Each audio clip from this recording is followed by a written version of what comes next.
At last I meet the famous Mr. Weng. Young and tiny, but very witty.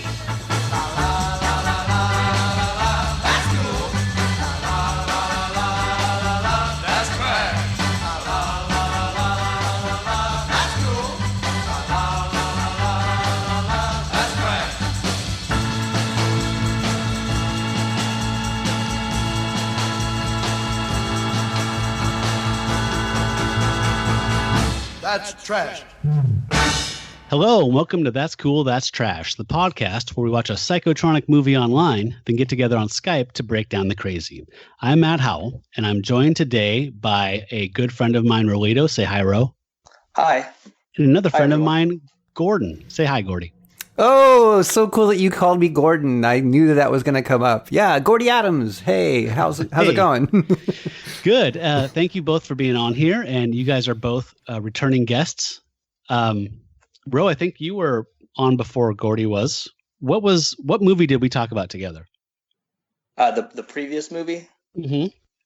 I forget the name of it now. It's been like 3 or 4 years. Yeah, it's been a long time for sure. Was it The Killing of Satan? That sounds familiar, yes. Did a guy wear a denim jacket and fight the devil? Yes. Yes, that was a good movie. And Gordie, we talked about you were on a Christmas episode. Yeah. You brought it up earlier. 2016 is when we recorded it, and it was Jingle Me Dead. No, that's not right. What's it called? Do not open to Christmas. That's it. Yeah, a British quote unquote horror slasher film. Yeah, it was beautiful. It was great. I just recently re-listened to the episode, and that was a fun time. And that was you, me, and Jason Farrell, right? Yes. Yeah. That's how I became internet friends with all three of you, or all two of you. Right. Yeah. And now you and Rolito are internet friends. And now, I get to add him to my Facebook list of group if he's on Facebook. I'm not on Facebook, but I consider us friends already. Yes, exactly. Exactly. We both shopped at the same places in Portland, I'm sure. There you go. Okay, so I think we can dive right into this one then, because if people want to know you guys' backgrounds, they can go back and listen to those episodes. Mm-hmm, Plus, they're chestnuts and they're evergreen. Right. We're here to talk about a film called Wild Wild Weng, or D'Wild Wild Weng. D'Wild. And I'm not sure what that means, the D apostrophe. Well, it looks like a lot of the films that Weng Weng was involved with, and this director and this group of filmmakers, we will call them, they would add a D apostrophe to a lot of stuff. So one of the many reasons that we have Rolito on, because he's a friend of the show and all that, but also he is Filipino. Hey! And this film is from the Philippines. And my attorney thought it would be good to have him on to prevent any kind of defamation stuff or angry letters. So welcome, Rolito. Cultural appropriation. Yeah. Yeah. My wife thought it would make this episode more legit. Yes. I'm always striving for legitimacy. We're in like year 5 or 6 of me searching for it. It'll come up. So, Ro, does the D apostrophe have any particular meaning in your mind? Not that I know of. Mm. I think what Gordie's saying is probably the best guess, is that group just did that. The filmmakers, for whatever reason, maybe they were that's their thing. So I don't know. Can I posit a theory here? Mm. Yeah. I believe that, as you guys probably know, the Western kind of died. And then in the mid-'60s, it came back because a bunch of Italian directors started making Westerns that were hugely popular, the Clint Eastwood films. Right, the spaghetti Westerns, right. Man with No Name. Yeah, so it was kind of grouped as the spaghetti Westerns. So I was wondering if that was them trying to just kind of throw because the D apostrophe is common kind of conjunction in Italian. So I was wondering if that was actually trying to make it look kind of Italian-y, or kind of, it's a comedy, I think. So I think they're maybe just kind of referencing like it's Italian spaghetti Western comedy by the way of the Philippines. Does that make sense? Or am I reaching? No, it's a little bit of a reach, but I can see that. So wait a minute, we're jumping in right now. You think this movie is a comedy on purpose? I think its intention. Okay, I think there was things. I think this is the Shanghai Noon of the Philippines. No, I don't Really? know. I think it was ostensibly supposed to be kind of a fun adventure movie. There's some comedy scenes in it that are meant to be funny. I have some clips. I can prove it. Oh yeah. No, I know. I know what you're talking about for sure. But yeah. So, but yes. So, the reason I chose this film is because it's an exploitation movie, and it's because of its star. Ro, can you tell me who the star of this film is? It is remember Mr. Weng. Yes, Weng Weng. Weng Weng. Is his stage name. And his character's name is also Weng. Yeah, Mr. Weng. In the movie, he's Mr. Weng. Mm-hmm. Right. So he was born Ernesto de la Cruz, and he was 2 feet 9 inches tall. And he practiced martial arts, and he was in several exploitation films that were made because of his height and his stature and his martial arts ability. So he was in a couple of James Bond spoofs called For Your Height Only, and I forgot what the other one was called, but he's called Agent 00. Yeah, just 00. Yeah. Yeah, that's just supposed to be funny. Yeah. Yeah, and there's a documentary about him I've been wanting to see called I think it's called In Search of Weng Weng. In Search of, yeah. That I'm going to hunt down at some point. Very interesting life. So he was born, his brother claimed that he was the size of a Coke bottle when he was born, and he was in the hospital most of the first year of his life. He was told, or his parents were told by the doctor to not expect him to make it out alive. And he actually went on to live quite a long time, 34 years. 34, yeah. And he was a beloved star of some interesting movies. How old was he during this film? Do you know? This was from 1981. So he's born in 57. So 24. But so he played an alien. His kind of breakthrough part was playing an alien, a friendly alien in a movie. In 1973, it was called Moon Boy from Another Planet. And apparently it was so close to E.T. that they successfully... they unsuccessfully. They tried to sue him. They tried to sue. They Steven tried to sue Spielberg him for ET, but they didn't pull it off. But right, what are you gonna do? Oh, so it came out before ET, and it was very, very similar in their minds. Yeah, well, it was a kid, an alien comes and a kid befriends him. Yeah, so yeah, that could also be many sci-fi films from the 50s and 60s too. But right. Yeah, right. I see. Definitely. Yeah. So, Gordie, will you give us the kind of elevator pitch, the Wikipedia quick synopsis, so people at home can follow along if they haven't had a chance to watch this? Well, sort of. Basically, the most pithy way I could say it is that a movie that's shot in the Philippines that takes place in Mexico in the 18th century, dubbed into English. Yeah. Yeah, I mean, Yeah. that's accurate. I was at first, when I first started watching it, I don't want to jump in it too quickly here, but as it was starting, I was kind of thinking, okay, is there any hope at all that this is this like a version of El Topo that we don't know about?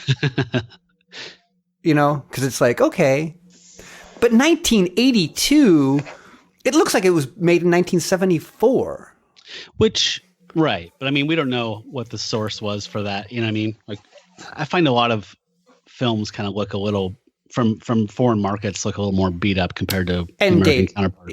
Yeah, Like for sure. Turkish movies, Yes, they look 30 years older than they're that. always a little bit behind. And sometimes culturally they are a little bit behind. Yeah. I mean, the Philippines had a pretty booming film industry, but it was mostly like Corman and American producers coming in and taking advantage of the local talent and the very loose, OSHA type laws about stuntmen, so they could pay somebody like $5 a day, and have them Right. crash a car and flip it 3 times and not even worry about legal stuff. The whole So- Canon films. Yeah, Or- exactly. yeah. So that was I don't know how big the native film industry was, but there was a big exploitation market coming back to the States from there. That's like, the Pam Grier women in prison movies and right. Women in cages. Right. Women in cages. Yeah. All that stuff. Yeah. Yeah. So Rolito, you were born there. Yes. I was born there. Yeah. Just playing this credit card every time I get a chance. Yeah. I was very young when I came over, though. So my first 3 years were in the Philippines, and then, and then from here on out, I've been here. I've been back for vacation a few times to visit relatives and things, but yeah. Do they live in the country or the city? I've got family in both, Okay. but during the movie, the setting and the countryside reminded me of the countryside that I remember when I visit. So it does kind of look like that. The Corrugated the dirt roads. steel. Yeah. Some of the housing out in the far country is very rustic. Yeah. And tropical. Yeah. And one of the things that I thought was very interesting when I was a teenager is the windows are all like open air. Oh, okay. So they in the country they didn't have like glass windows like how we have windows. It's all open air, and because of that, when you sleep in your bed, you have to have a mosquito net. That's what I was going to ask you. Right. Over your bed to keep the critters out. But and I think they have shutters for like storms, but when the windows aren't shutters, it's just open air, which I thought was very interesting because growing up here, we're just used to like glass windows. So by storms, do you mean like typhoon or monsoon? Like, is it kind of tropical storms like that kind of? That, and they have the way it's explained to me is they only really have two seasons because it's a tropical climate. So it's like and one of the seasons is a rainy season. So I think when they have very severe rains, then maybe they would shutter the windows, but otherwise it's just open air windows. Okay. So I know you were there just the first 3 years, but break it down for me. Weng Weng, household name? No? Do you guys have a framed picture of Weng Weng in your house, or? I hadn't actually heard of him before I watched this film. Well, that's very disappointing. But at the same time, I'm not in touch as much as other Filipinos that have maybe spent more time there or have actually lived there more. Okay. Fair enough. Yeah. Well, I was thinking the same thing that I have a lot of there's more than a couple guys at work who are Filipino that I work with, and I want to lean over and say, "Do you know Weng Weng? Do you know about this?" And they would look at me like I was crazy. But the other side of that is, I didn't know who he was. And he's kind of like an internet meme over the last 4 or 5 years. He's been somebody that just shows up on your Facebook feed as, a clip of him being a badass and doing martial arts or shooting, or, it's like, what the hell is this? It's just weirdness from another country. Whereas there might be people who completely understand it, but I don't know who they are. Yeah. If I had to guess, like my cousins and their kids in the Philippines would have probably heard of him. He's probably like the Vern Troyer of the Philippines or something. Right. Or the Hervé Villachez. Right, exactly. Yeah, Hervé Villachez. Yeah.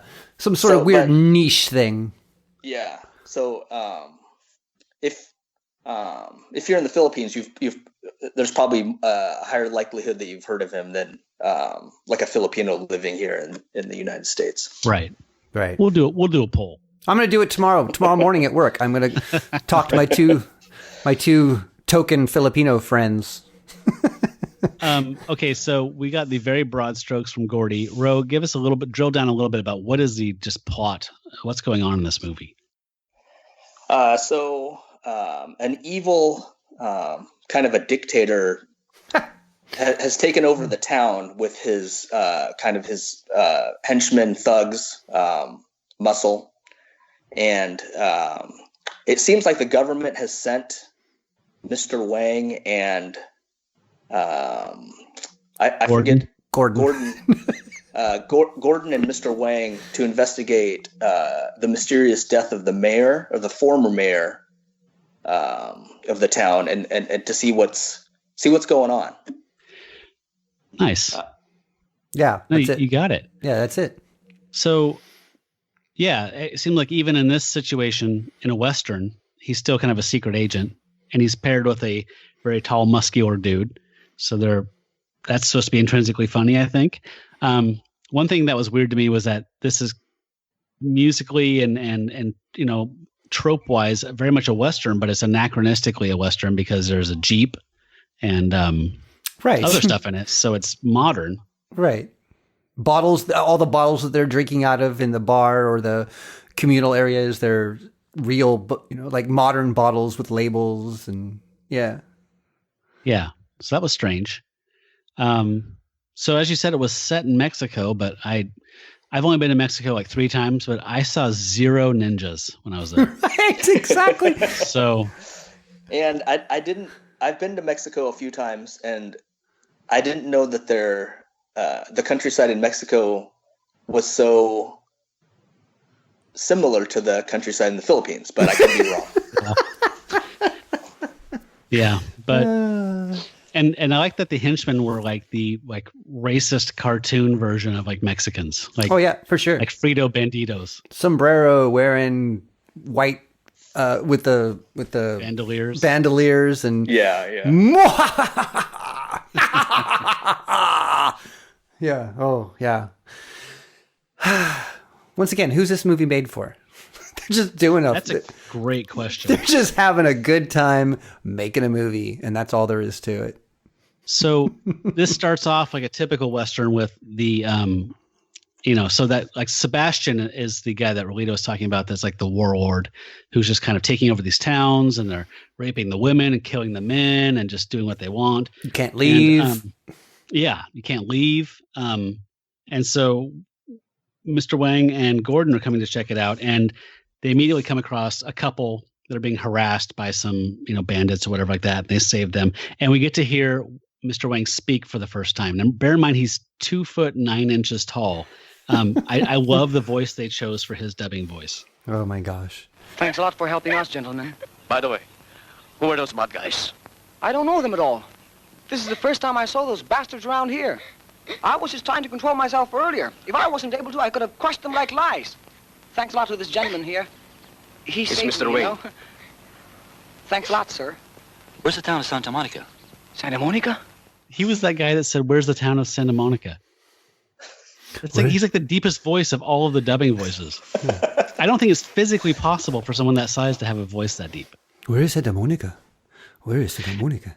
And I love that right before that, Gordon and the guy they saved talk over each other, and they just said, "Fuck it," in the studio. They're like, I'm not doing that again. Right. That was good.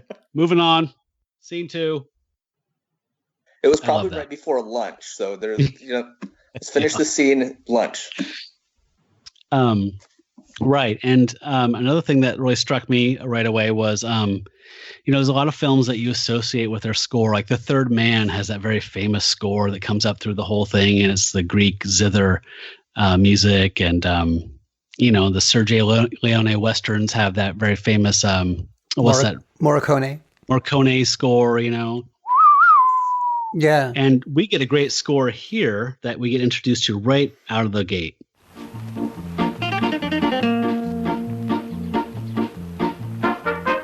Take care, both of you.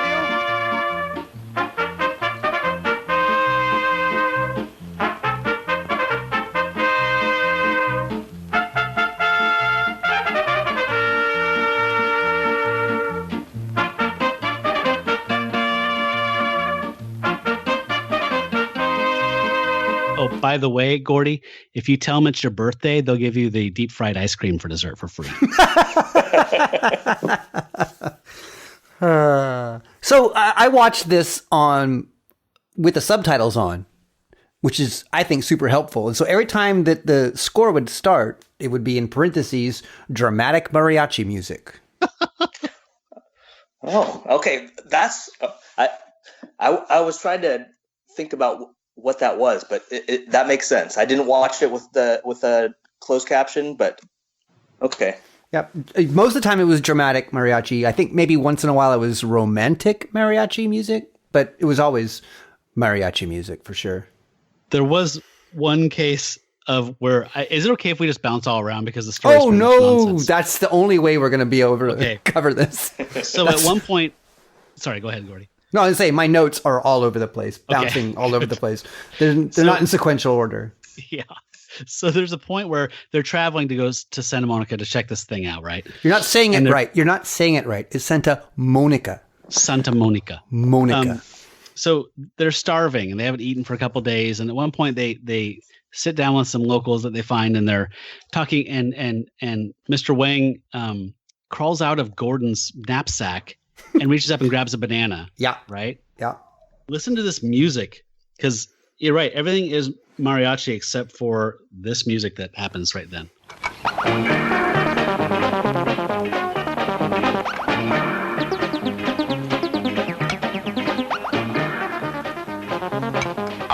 Can I ask you something? Okay, no. I wrote that as a note, completely out of nowhere and for no reason at all. During the lunch, where when he steals the banana, Perry and Kingsley music shows up for 5 seconds. What is that music? Perry and Kingsley was this Moog band in the early 70s, late 60s. Do you know the Electric Parade at Disneyland? Yeah. They're the ones who do that music. It was it's like they did Popcorn, which is also I was going to say, do they do Popcorn? Yeah. That's all the same genre of music. And so when I was watching the film, it was like, okay, boring. What? And literally over for 5 seconds. Yeah. And does not mean anything. Right. It doesn't enhance the banana stealing. It doesn't enhance the getting back in the knapsack. It's just like it's mind-boggling. It is mind-boggling. It's something. I can erase that note now. Thank you. You're welcome. Pare down my notes. The other thing I didn't encounter in Mexico in my travels, I was mostly in the South, but I didn't encounter any pygmy archers. Okay, we're gonna go there now already. That's like the second person they meet. I don't know. Did you guys think that was funny that Gordon joked to Mr. Weng when they first met? About his diminutiveness, right? Yeah, it's like, oh, I didn't realize we'd run into your relatives here. I think I actually missed that joke. And then he stepped on his foot. Yeah. Oh yeah. My gosh. Mr. Weng stepped on his foot. Like, hey, what are you doing? And then they're like, oh no, wait a minute. Go ahead and eat whatever you want. Sure. Go ahead and eat it. and then later, after that, or during the same scene, it's night all the time, or night all of a sudden, and they're talking, and then out of nowhere, the pygmy dude knows Gordon's name. He just calls him Gordon. It's like, when did you learn Gordon's name? Oh, whoa. Yeah, he did. He never introduced him. Neither one of them introduced. Well, maybe Mr. Weng introduced himself.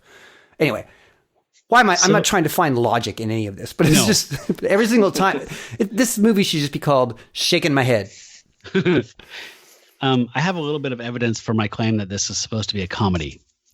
Okay. So in the beginning, right after the credits sequence, they approach a fork in the road. And I think this is supposed to be like a little bit of like the Bing Crosby, Bob Hope, like road movies, like hilariousness. Mm-hmm. Is it still far? It's still far. Is it really far? Yes. Okay, I'll just follow you. Just a second, there are two roads. This one? Or that one? This way. No, that way. No, this way. I said this way. Okay, take this. I'll go that way. You go that way? I'll take this way. Okay, you there. I'll take this one. Hey, wait! Oh, come on. You're so sensitive. Okay, I'll just follow you. That way is much too rocky. You'll be malfunctioning in no time. Side splitting. So that's the comedy. Okay, so there's comedy scenes, but And grabbing the banana, that was hilarious. yeah. With the funny music.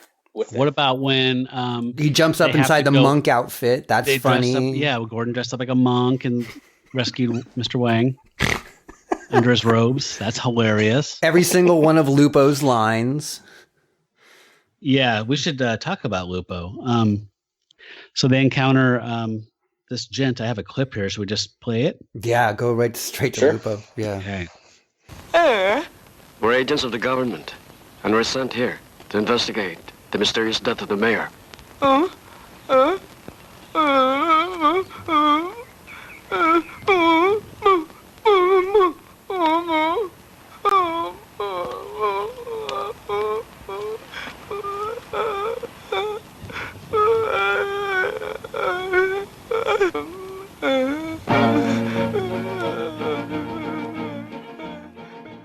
Lupo.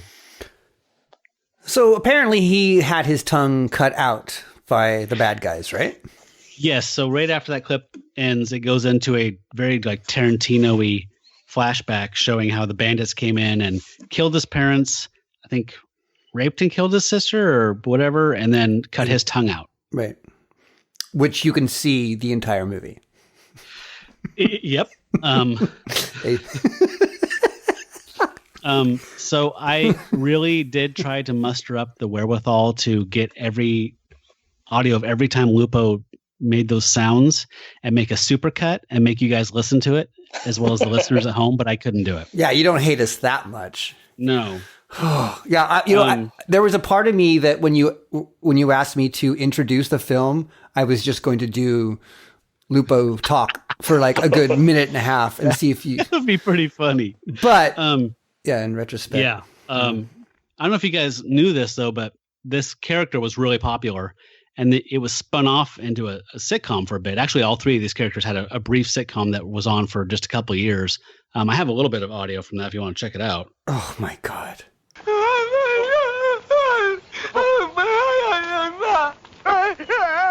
That's the way life is. Please be patient, Lupo. Don't worry, Lupo.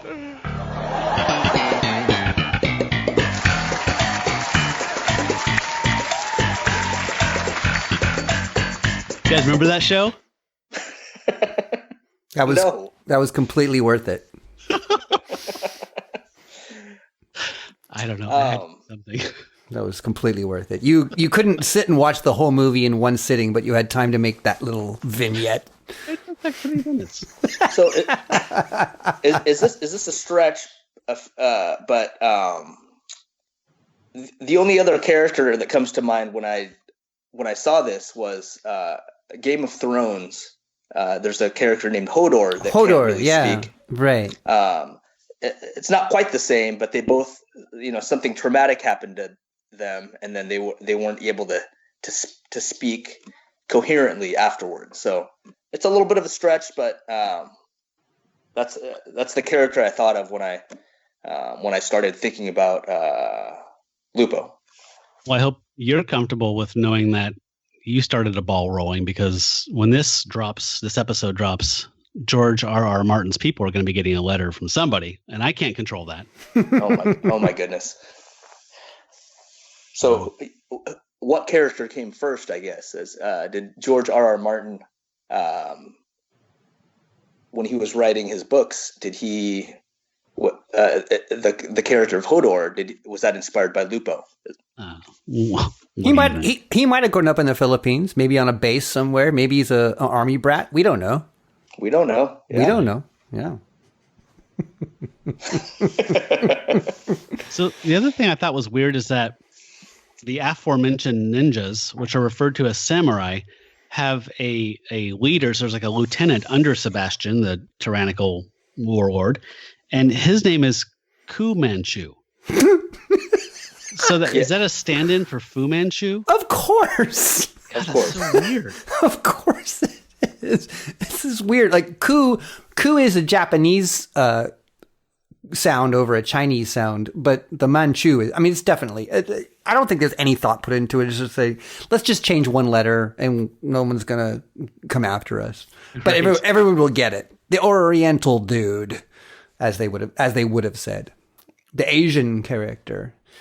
And was he, he was sort of, I almost think that the tall Indian dude with the Roger Daltrey vest was a little more Asian looking.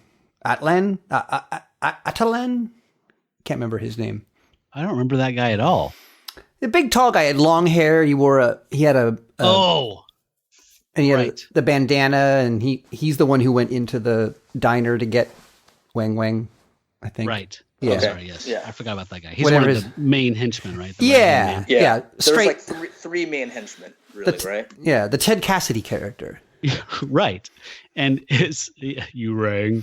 And it's funny that they tried to flesh it out enough to where I find that a lot in these movies, where they really kind of make the effort of like making characters that have like memorable tics or memorable, whatever like that. I'm the hook hand guy, whatever, but they don't even go that far. They just name them and like give them a weird haircut. You're supposed to remember like, oh, that guy. Yeah. Right. Yeah. And he was the guy that was responsible for He was the one that cut Lupo's tongue out. Right. Is that right? Yes. Is that Yeah. right? Yeah. On the flashback scene. Yeah.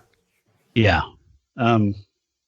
Also, just going back to that sitcom thing, I spared you guys another thing because I was going to take the Beatles Revolution #9 and put a bunch of Lupo stuff in there and make a musique concrete thing, but I didn't do that because I spared you. I don't want you to have to listen to that. Yeah. Just listening to the Beatles version is rough. Yeah. So what else can I talk about something? Yeah. Sure. So the dubbing in here is Okay, more or cool. less I pretty wanted to talk solid. about this. Good. But there is one dude where I love it when you can hear in a cheap dubbing that someone's just doing a different voice and it's just them completely changing their normal voice so that they can be a second character and get an extra day's pay. Here's somebody, I forgot who this character is, but I just love his attempt. Will you tell me where the house of the former mayor here? I've no idea. You go straight, take the main road, turn right when you reach town. Thank you very much. I'm sure no one is there now. The caretaker, Lupo, is always at the cemetery. Sounds like Tommy Chong. Like he's trying to hold in a big puff of weed. Well, it's definitely Not there now, man. Yeah, man. He's not here. Yeah, just holding the breath in. Everything is an inhale. Yeah, if you check out the place, right down the way, and then. But what about that? The free food that you just walk up to? It's Yeah. like, hey, you guys are having lunch. Can I have some? Yeah, jump in. Well, I like to think that they're more civilized people and they're kinder to their neighbors. Right. Well, it was the 18th century. Right. In Mexico. I forgot this is Mexico. Right, Mexico in the 18th Gotta century. get my head out of the Philippines. Which so I want to attack this from two different points. The dubbing I want to talk about, but the idea that I've been doing this recently with almost everything that I don't quite understand is that maybe it's not this planet. like Game of Thrones or Conan or anything is like maybe it's just not this planet, not the future, not the past, just not Earth. So you can just do whatever you want and make whatever rule you want, and just as long as you keep to that rule, that's fine. So I'll watch anything now just with that whole idea. Marx Brothers films, not Earth, whatever. It's just a fun thing to do. But back to the dubbing. You said the dubbing was spot on. Is there a part of this movie that's lost in translation? Is there a good version of this that's in the Like when you watch a Japanese, like you watch the Godzilla 1954 in Japanese, it's a completely different film, and it's beautiful, and the language is appropriate. And you watch anything like that. You watch any Kurosawa film. If you watch it dubbed, it's terrible. If you watch it in the native language, it's awesome. Do you think there exists the Weng Weng universe that's in Filipino or Tagalog? Tagalog, yeah. Yeah. I don't. I think what Matt was alluding to at the beginning, that they were trying for some comedic parts. Mm-hmm. I don't think they took this movie super seriously. Mm-hmm. Mm-hmm. Especially the the scene where he breaks him out of the prison with using the robe and how he snuck him in. Like, I don't think there's a way to make that classy. Good. Right, for sure. I think that's like slapstick type humor. For sure. Yeah, it was obviously like that. Well, I will bring a robe into the office tomorrow, Rolito, and you and I will try and make that classy on our lunch break. You got to bump into his crotch first, though. Yes. Before you actually find your footing or your seating and grab on. There's a lot of classiness. There's a beautiful serenading scene where Gordon is serenading. No, Gordon's playing guitar. Mr. Weng is singing. I thought is Gordon playing? Oh, he is playing. You're right. Yeah, he's playing guitar, and Lupo is doing backup vocals. Yep. I would have given him the tambourine, but okay, that was a choice that was made. Let's listen to the serenading. Lupo. Just a minute. Play it. Listen to me, darling. My poor heart is aching. Just your sweet smile would ease my heart. Please listen to my love. You're the only one I love. You're the only dream I love. Oh, please listen to my heart. Oh, please, my love. Good evening. Good evening, Mr. Dancho. Oh my God!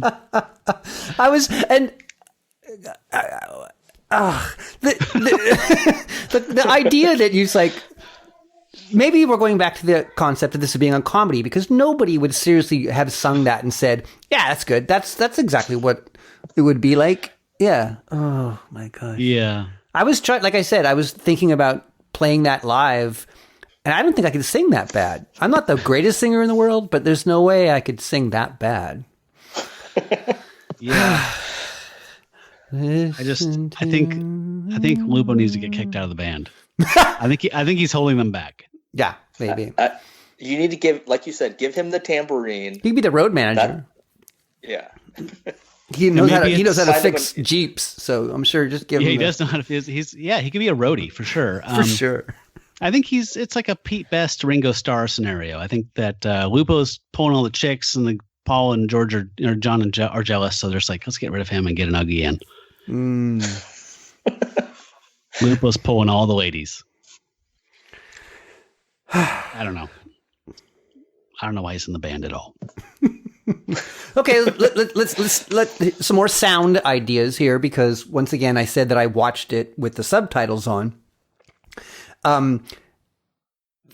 Every time a bad guy died, or anybody died, in parentheses, you got death groan. Oh, nice. Death groan. That's a lot. Because at one point, Weng Weng gets a Gatling gun and just starts mowing down Mexicans. Oh, there's no death groan. Death groan. No, that's like, no, that didn't happen. You're right. Good. Yeah, it was early on in the film. And then the other awesome parentheses sound was, and we'll probably need to talk about this, reverberating bionic sound. When was that? When Weng Weng jumps out of somewhere. Oh, like out of the church the Yes. mission? Yeah. And Yeah, or they when literally- he jumped. Yeah, when he jumped into the river too. He jumped in the river, right, escaping the bad guys and jumping into the Jeep. Both times it said reverberate, and the sound was $6 Million Man. It literally used the $6 Million Man-esque sound in 18th century Mexico. Wow. It was I was confused by the bionic sound when somebody jumps from a tall place. Yeah. Wow. Yeah. I guess my senses were a little dulled at that point because I don't remember that at all. Well, Wow. I have to also super confess, I know this is a silly little podcast, but I like to always bring my A game. So I watched this movie 3 times. Wow. You did not. I Really? did. I watched it 3 times. Yeah. Wow. Man. Yeah. So that's what, 6 hours of my life? Something like that. So I'm going to give you the keys Yeah. if we hit episode 100. Yeah. Wow. Oof. Yeah. What Yeah, I did it is- twice. I do everything twice for the show, but What episode? occasionally is 3 this? times. Wow, 3 times. Yeah, my I'm wife impressed. my wife asked me, "What movie are you guys talking about?" I go, "I'm not going to tell you that." Not a good movie? Because I'm not a jerk. Yeah. So, So what do you think of Weng Weng's martial arts prowess? I think that's a stretch calling it martial arts at all. Really? Yeah, I think for the most part, and once again, God spent way too much time on this. I went to see if I could find footage of him actually being a martial artist, really, not just a movie where you're like in a gi? Yeah, in a gi. And there is one of the movies, the Mr. Impossible or Kid Impossible. Kid Impossible, yeah. Yeah, I think he's got a gi and he fights a girl for a while. And I think that Lupo actually is in that same scene as a guy wearing a gi too. I could be wrong. But he talks. He's yeah. And so I think you see a little kid in a playground pretending to be a karate guy. It looks the same. It's just like I don't think he studied martial arts. I just think he was a martial arts actor. He wasn't actually. That's my point. That's my point. He knew the right moves. You know how to pretend to swing a bat playing baseball, but you will never hit a pitch. Okay, I see what you're saying. That might be right. But Wikipedia says he was also an avid martial arts enthusiast. That's what I'm saying. It's a bit of a stretch. He trained hard and diligently to become a skilled fighter. I'm sure he did. You don't just throw stuff around, especially on Wikipedia, Gordie. It's on the internet, so it's probably true. Well, like I said, I'm willing to have that conversation with somebody if they can, give me some sort of proof or some sort of, more information. Okay. I will definitely eat crow. I'm a I will little eat curious crow now, and I want to watch more of his stuff before I judge. Right. Exactly. Yeah. So I think my first choice was to do the for your height only, but I thought I think that one's been pretty well covered by similar shows and stuff. So I want to dig a little deeper. Do a spaghetti western, Olympia western. Okay. Is that a thing? Well, if we're doing spaghetti, something more similar to spaghetti would be pancit. Right. Noodles. That's the tomato sauce and the noodles, and it's Yeah, spicy, and the peppers. No, in it? no. It's got sweet in it. Yeah, no, I just learned about the what is it? The Philippine spaghetti it's really sweet or something. It does have more of a sweet sauce. Yeah, I just learned about that recently. Oh, when I had it was really spicy, but maybe that was just that place. Anyway, pancit western. Pancit western, yeah. All right, cool. So we're going to copyright that. I like that. Very cool. Get that get the domain name. Yeah. And Ro, I'm putting you in charge of finding out how many other movies there are in this genre. Okay. So I'm going to give you 2 weeks. I want a full report. Okay. Okay. You writing that down? Yes. So yeah, I felt like this movie was very front loaded. There was a lot of laughs and interesting kind of bizarre stuff in the beginning. And then the second half was just kind of more rote Western stuff, like action scenes. Right. In typical bah ha ha ha, I am, leader guy who's just mad all the time but also does the James Bond villain thing of, no, you don't get to, we're not going to kill him that quickly. Or, it's, we're going to make him do this. That'd be too easy. And that's pretty cliche. Yeah. Right. Although there was lots of laughs with his name, because I'm childish. It sounded like Wang, like really? Mr. Weng. Like here's a typical one. Believe me, Sebastian, it's a boy. They call him Mr. Weng. That's the name. One of my men was mumbling before he died. Now I believe that in spite of your samurai, you are a useless, scampering little mouse. Sebastian, let me do it. I promise you I'll bring you the head of Mr. Weng. Head of Wang.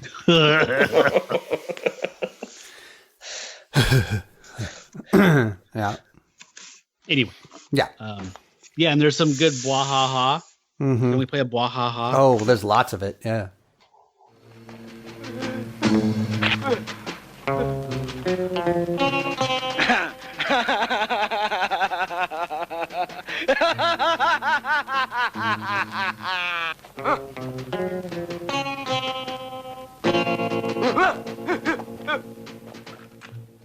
That might actually be a nervous condition. I don't think he can control that. Now, Gordon, was that since you watched it with caption? Was that an evil laugh when that came on? Yeah. You ready? Yeah. Maniacal laughter. Maniacal laughter. That okay. Yeah. Yeah. Yeah. Okay. Yeah. So do we want to talk about positive things about the movie, like things that we actually liked, or maybe even, just positive stuff? Yeah, I mean, it's narratively pretty thin, so we've kind of bounced around a little bit. We can easily move into the what worked, what didn't kind of thing, and then move into the final stuff for sure. What worked for you, Gordie? Well, one of the things that I thought was it took me a while to get it, but some of the sombrero guys actually did really good death scene. Like a lot of them were like the usual, like, "Ugh!" And they hold their chest or whatever. And some of them spin around like the pirouette, like a ballet. But there were a couple of guys who died really, really well. And if you know anything about acting, a good death scene is like the thing. And I'm sure that there was a couple of these guys who were just grabbed off the streets and said, hey, you want to be in this movie for a nickel? And, just wore the outfit and did whatever they were supposed to do. But I think there were a couple guys who were trying to hone their death craft a little bit. Maybe. That's how at least he's the best. You got to get him. Oh, he's a great... He dies really, really well. Yeah. And then also, in that Gatling gun scene at the end... Lots of guys flipping over. Like there's a lot of tumblers. And then in the credits, there are actually guys called tumblers. Not stuntmen, but tumblers. Well, I watched it on YouTube. I didn't watch it on Amazon Prime, but my credit said thumblers. Tumblers. Did you not see that? Was that not in the... Maybe it did say thumblers. My eyes I'm wondering if the YouTube one didn't have the bionic sound effects in the same credits. Maybe we saw two different versions. Well, Amazon, Amazon knows what they're doing. Yeah, they do. But I was really hoping for a big upgrade when I went from YouTube because I looked at it on Prime, and it's not much of a better quality. Right. I don't think it can get much better. You're right. Yeah. I think the source is not great. Right. I think you need to rewatch that just for the bionic sounds, though. the two jumping. Right, hold on. The two jumping scenes. Give me an hour and 23 minutes, okay? You guys just wait a minute. And also, you might be a bit surprised by this, but they showed the same scene twice of the guys doing flips over the sand dune cliffs. I know. Oh, really? I know it sounds. They did, yes. Yeah. I know it sounds weird that you would try to use something twice and get away with it, but they did. Credibility. I think those are solid positives. Yeah. I have one. I like that they did some of the Shaw Brothers, like the rack focus, like in the kung fu movies when they zoom in really fast and hard. Oh yeah, onto yeah, something. yeah. Mm-hmm. They did some of those rack focus things. Or those zooms are called. On Weng Weng when he was doing martial arts, when he's practicing out in the desert. Mm-hmm. And the other thing I liked was they took some care in. I forget what the name of it's called, but like when a character walks towards the camera and then that's an edit point, and then you cut to the next scene and you're obscuring the camera and then someone moves away from it.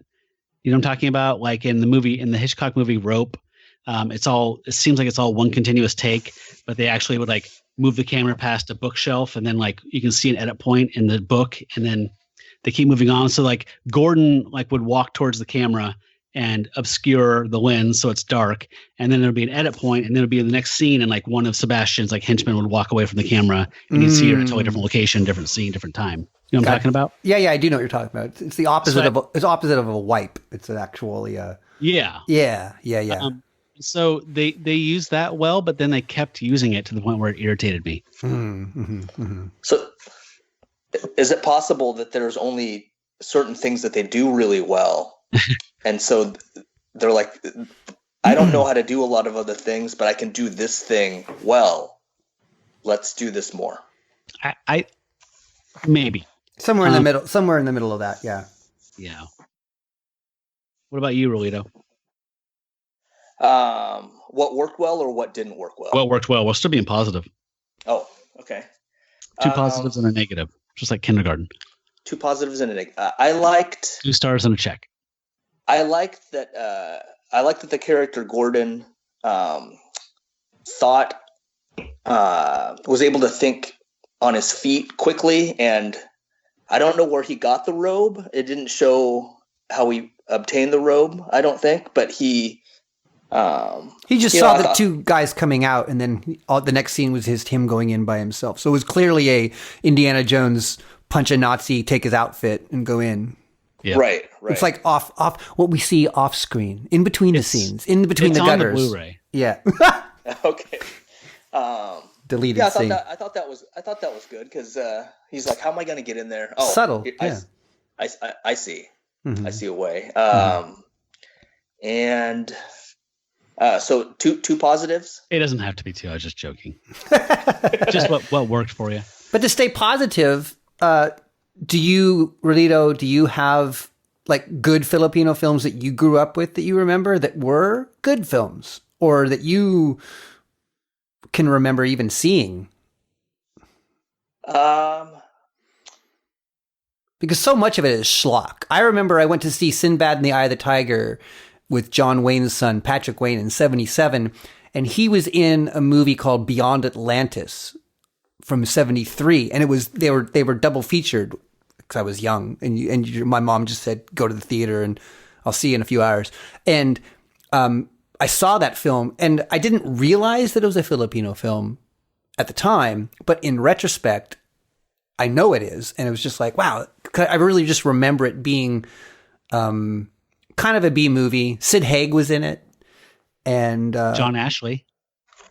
Right. The Rhode Island movies, which were also made in the Philippines. Right. So yeah, I've always wanted to see that one. Yeah. So is it entertaining?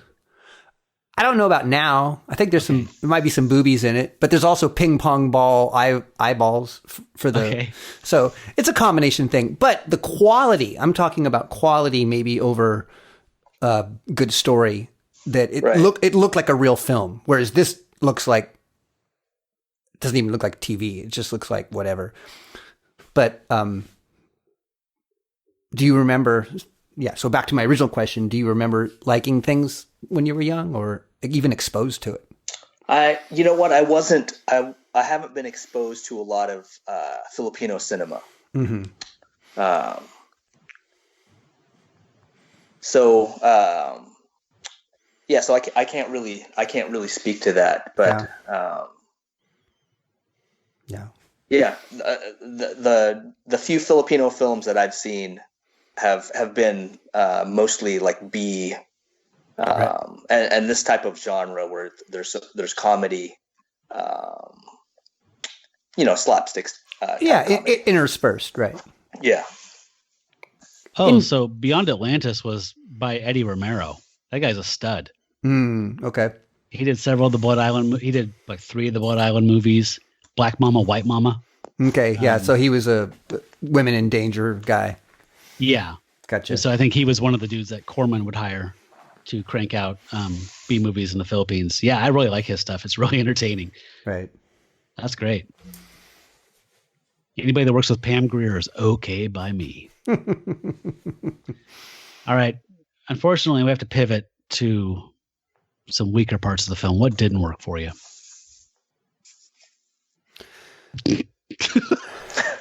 What didn't work? I don't really think I looked at it as it didn't work. It was just there were parts that were just irritating. It was like, okay, we get it. Lupo can't talk. Let's cut that down a little bit. Or this is what I'm looking for. Yeah. Well, I was going to say something bad, but actually it sounds kind of fun too. Is Weng runs everywhere. He's got the most. He has the most energy on the planet, whatever the planet is that this is happening on. But yeah, he's like up and down. It's like boom. He's like he's up. He's running. He's going this way. He's going that way. He just jumped into a river and he gets up and he gets on the rocks and hides and jumps around. And it's like nobody has that kind of energy. He's like Rudy. He has to work twice as hard as all the other football players. Right. He's got a lot of heart. He's got a lot of heart. Very short legs, but huge heart. Right. He falls in love a little too easily. Yeah, who doesn't? Okay, so you got Lupo's overkill. Lupe overkill. Lupo overkill. I wholeheartedly agree. They it got a little grating. The more they showed of Lupo, and we get it. We get it. His lines, you could cut his lines, to about a quarter of his lines, and I'd be just fine with it. Another thing is, it seemed like the bad guys were endless towards the end. Like what? Like I thought throughout the movie that Mr. Weng, there was a scene where he was kind of going around and he was freeing people and killing some of the bad guys. I didn't realize there were hundreds and hundreds of bad guys. For a small town, it seems excessive. Yes. One thing that I forgot to mention that I liked is that they have like that Chewbacca relationship with Lupo where they completely understand everything he's saying. Oh, right. Yeah. Everyone understands his nonsensical sign language. Yeah. I think I have a clip where they're just like doing that thing like Han Solo does, where it's like, responding to him more normally. Yeah. The Bob Newhart thing. They're lucky. If I were the one who fought them, I would have torn them to pieces.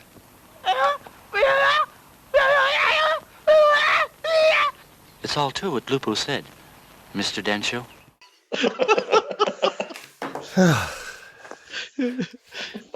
So he understands. Mr. Danshu understands. Everyone's cool except me.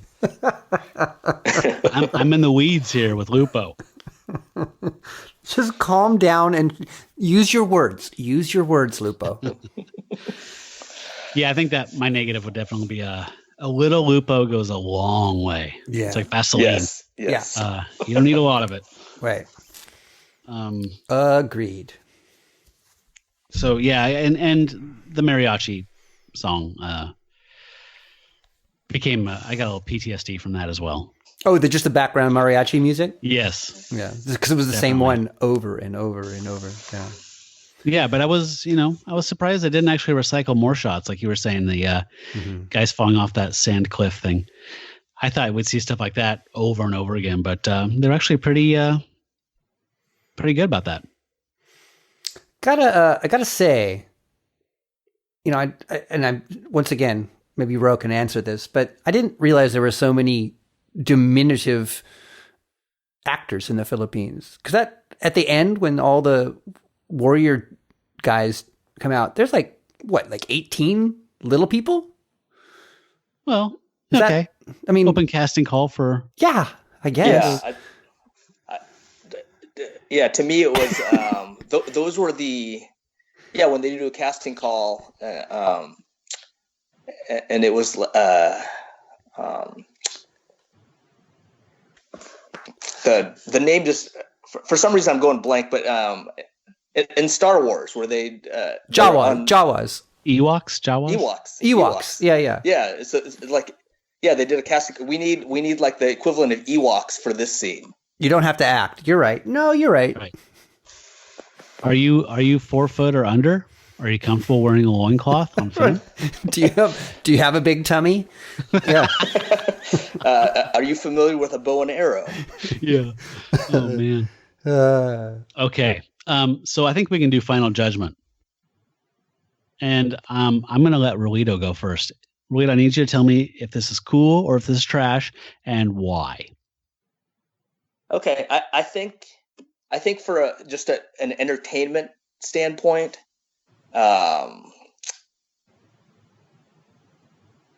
it's cool. I dig the good guys with long odds. There's there are hundreds and hundreds of bad guys, and these 2 good guys have to basically free this town. That's always a story I can get behind. The rest of the details kind of is what makes the movie different than other movies. But the core of the a town in danger, all the townspeople are living in a terrible way of life because they're just being terrorized, and these two heroes have to basically come liberate the town from an evil warlord and his hundreds of terrible henchmen.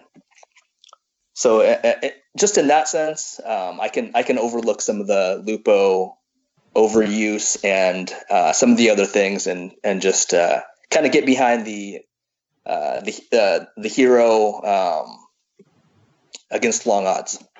Okay, so you're landing on a cool. Yes. Okay. Gordie? I think I land on a cool also because I get to actually see this thing that I've wondered about for a long time. With all the internet memes and everything, all these clips of Mr. Weng and everything. I have a friend who doesn't like things because he's personally offended by what they're doing. He hates Pearl Jam and Sting and Green Day and whatever because it personally offends him. And so he doesn't like it. It's just like, well, doesn't mean it doesn't have any merit. So I look at this. I know that it's not going to be Gandhi. I know it's not going to be, Schindler's List. It's going to be exactly what it is, as advertised, as they say. I knew this was going to be fun and silly and schlocky, and I was going to laugh, and it was going to be, we could pick it apart and still have fun with it. But there was never a time where obviously I watched it 3 times. If I hated it, I would have just went, what are you doing to me, Matt? I don't want to, so for that reason, it's not trash. It's not something that it's just, this shouldn't have been made. And, who do they think they are? There's always some sort of intrinsic value to bad movies. My whole life I've been watching B movies. So this is just another B movie. So, one to put on the list of, but it didn't hurt. So therefore it's good. It's like, okay, good. That was fun. And now I get to say, I can talk in way too many words about this film or True. Filipino film history or, the people that made this. And I forgot, I wanted to say this, the makeup artist, Baby Gonzalez. I mean, come on. Really? Yeah, the makeup artist's name was Baby Gonzalez. So it's like, that's at least a good code name to use sometime. Yeah, I like it. Yeah. Baby Gonzalez driver. Yeah, exactly. So yeah, these films never I just don't, I like the name of your program, but I still have yet to see anything that I would consider trash yet. So, okay, yeah, interesting. I don't know where I land with this one. I've been thinking about it quite a bit. My personal criterion for deciding is would I recommend it to somebody as a good time, not as an artful film or whatever, but as an entertaining film. And I still don't know if I would, like my friend Joe that's on the show quite a bit. I don't know if I would say, Joe, you got to check out Wild Wild Weng. You have to know your audience. I wouldn't suggest, like I said, my wife will say, "What do you movie you watch?" Like, well, I'm not gonna, you're not gonna watch this, but I had a good time, and the people I'm hanging out with on the podcast are gonna, enjoy it on some level. But there's nobody at work I would say, "Oh man, you got to watch it. It's great." Yeah. I agree with that, but at the same time, my wife was on the couch on her phone and would look up every once in a while, and she laughed a couple of times. So. Yeah. Yeah, Renee was when I was going through trying to find which movie to watch.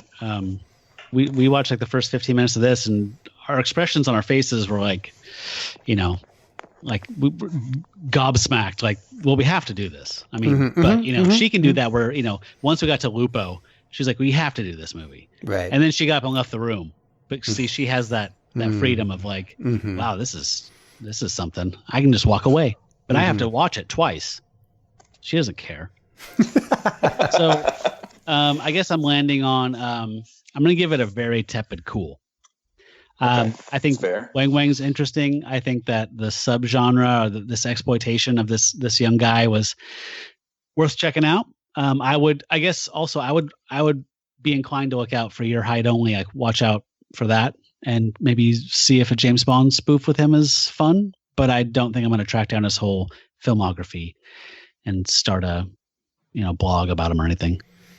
Right. Well, the Amazon app, will also suggest things that are in the same genre. And there's a few, I don't remember the names offhand, but there's a 3 or 4 at the bottom that look exactly as, the poster art looks exactly as wonderfully exploitative as we would like to watch too. So interesting. Yeah. I'll have to look that up. I was curious what they would recommend. Yeah. Okay. So we got 3 cools, but mine's got an asterisk by it. Right. I'm just also, trash is something to be thrown away and then forgotten, whereas I don't think this is going to be thrown away and forgotten. It's just, it's weird. Yeah, I'm not recommending this to people, but I'm also, I also thought it was kind of fun. Yeah. Okay. It was fun. So, Gordie, if you want to see something that we have deemed trash, we had a trifecta last episode. Okay. It's a movie called After Last Season. Oh, no. 2009. Right. Yeah. I remember when you posted up on Facebook that you were getting ready to watch that, and I said, "Oh, don't invite me on for that one." Yeah. No. You've seen that one? I skimmed through it. I found it. I found a full, the full version of it, but it is rough. Oh, yeah. I couldn't even get past like I said in the post, I couldn't even get past the preview. And then and then I tried to watch the movie, and it was just like 30 seconds, 30 seconds, 30 seconds, 30 seconds. And yeah. But so that's trash. It was, yeah. So, I mean, it does happen, but I think more often than not, we get more cools than anything else. But the good thing is we don't have to offer up any antidotes because we all gave it a cool. So, right. You're all free to go, released on your own recognizance, and checking with your parole officer once a month, I guess, or whatever, once a week. Okay, well, instead of an antidote, what have you watched recently that you really, really dig, that you think is a really good movie, or something that you would suggest to people? Doesn't matter when it came out. It could have been, the last Psychotronic or just general? In general. I've been watching more TV than movies lately. So I've been watching Atlanta, which Donald Glover, I think, his show. Yeah. That's amazing. So that's what I'm really into right now. That and Russian Doll on Netflix. Yeah, I've heard a lot about Russian Doll. Yeah. It's really great. I love Natasha, so that's good. Yeah, she's amazing in it. I saw Captain Marvel today. Oh. How was that? It was solid. Not definitely on the lower. My ranking pretty low. Well made. Whatever. Glad it came out. Glad she's in the MCU. It's kind of like Doctor Strange, where it's like, glad he's in there now. Didn't really enjoy the debut movie though as much. Right. Yeah. Doctor Strange was definitely better after the movie. He was better in Ragnarok and yeah, he was better after the fact for sure. Yeah, and Infinity, whatever. Right. So yeah, I don't know. What about you? What have you seen that's good stuff? One of the things that I've found is that, I don't watch previews, or if I do accidentally watch them in the theater, I often just dismiss them. And one of those films was from 2016, maybe? Lucky Logan. Oh, yeah. Where Adam Driver and Daniel Craig... Adam Driver? Yeah. Mm-hmm. And Hunky 21 Jump Street guy. Anyway. Channing Tatum? Yeah. They rob a NASCAR racetrack. And the preview, when I first saw it, I was like, this looks like a train wreck. It is so dumb. It looks terrible. But we watched it, and I haven't laughed so much in a movie in a long, long time. Genuine laughs, too. Like real laughs. So that's one that I think kind of passed under the radar, which I really dug. I'm also just a big Adam Driver fan. He was great in Patterson, and I liked him in Black Klansman. So I need to see Black Klansman. It's good. It's really, it's really good. It's really good. So do you feel like it got robbed for Best Picture? Sort of. I'm not big on awards in general. Right. I'm glad that Freddie Mercury got a little bit of recognition via Rami Malek, but awards are awards, but I'm glad that Spike Lee got something eventually. I think that he's also somebody who is a little overrated, but that's not for me to say if somebody's good or they aren't. It's just some things hit and some things don't. I think anything besides Driving Miss Daisy should have won, though. Or sorry, Green Book. Yeah, Green Daisy. Yeah, I saw that last night, actually. How is it? Green Book. Lisa and I both liked it. We thought it was solid, but it didn't scream Best Picture to me. Yeah. It's enjoyable film. Mahershala is magnificent in it, but he's just a great actor. Yeah, he's great in everything. Yeah. So him being the lead actor in that, it's he makes the film. He makes it a good film, and the acting's good.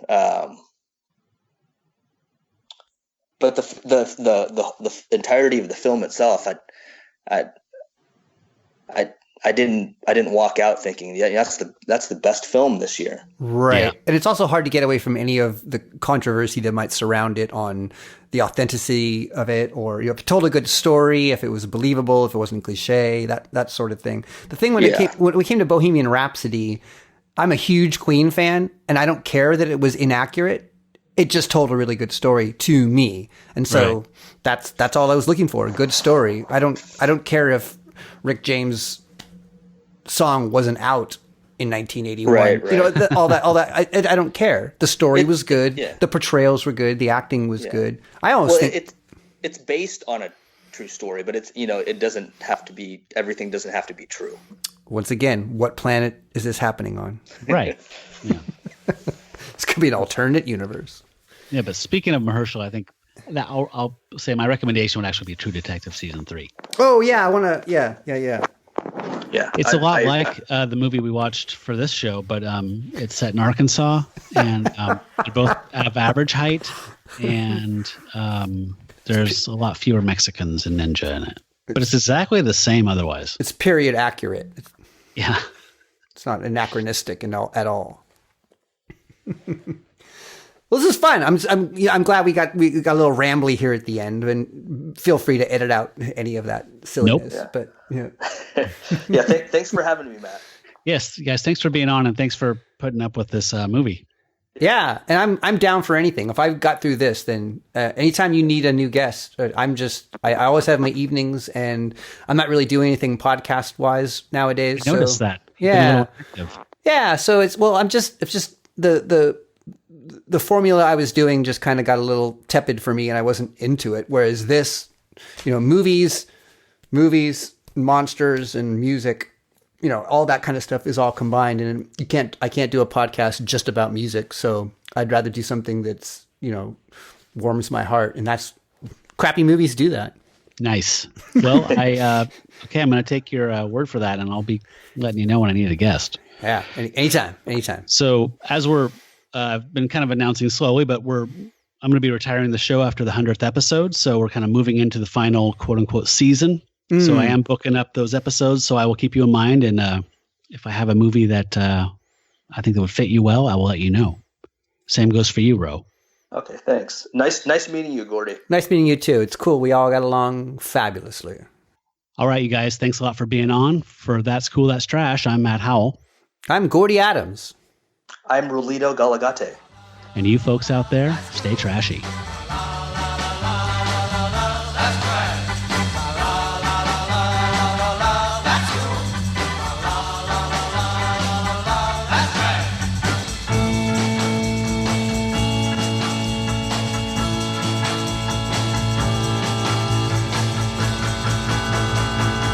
That's trash. It's garbage, folks. This is for you. So, it's you again. See you. Thanks again, Mr. Weng.